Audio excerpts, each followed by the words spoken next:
It's easy to be stumped when trying to make a new character to play in D&D. Sitting there with a blank mind and not knowing where to start is really tough, even though I feel like normally my problem is having too many characters I want to play. However, that's besides the point, because today I'm going to show you some tips and tricks on how to make a cool character for your next campaign.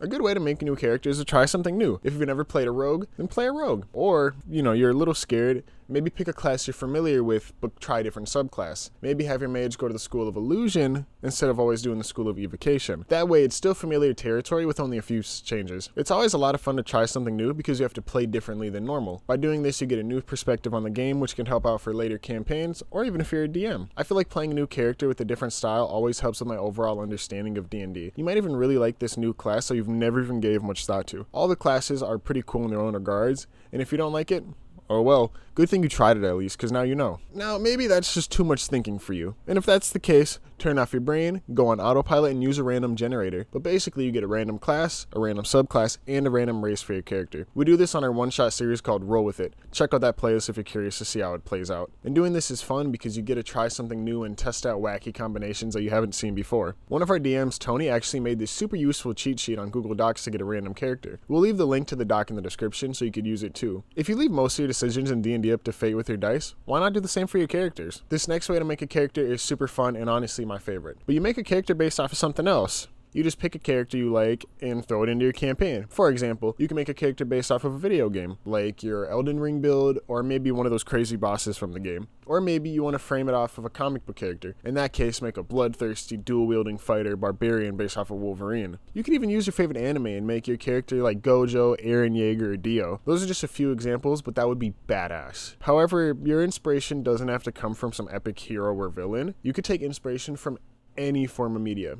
Let me explain. This new character loves performing their extravagant magic tricks as well as wooing the ladies. That sounds legend. Wait for it.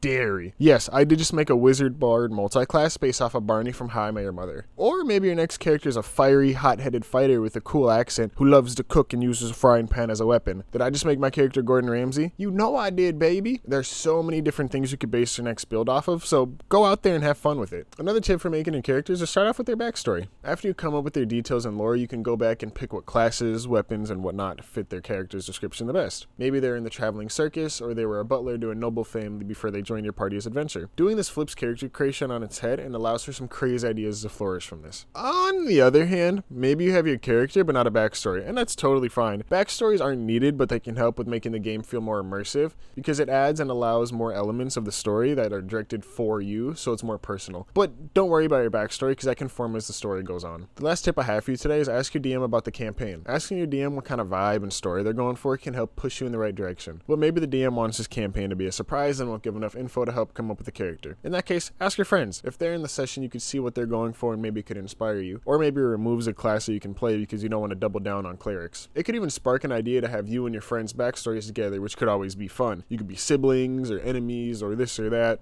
Let's say your buddies want their character to be a surprise too. What a secretive group. If it's all a mystery, ask a friend who isn't in the campaign, even if they don't play D&D. New ideas from someone else can be super helpful in coming up with something to play as. With all that newly acquired information, I hope you guys found some of these tips useful. Get out there and make your next character something super cool or just off the wall. Or make it lame. Just go out there and make it. If you like this video, leave a like and subscribe. Follow us on Instagram or Twitter, or both.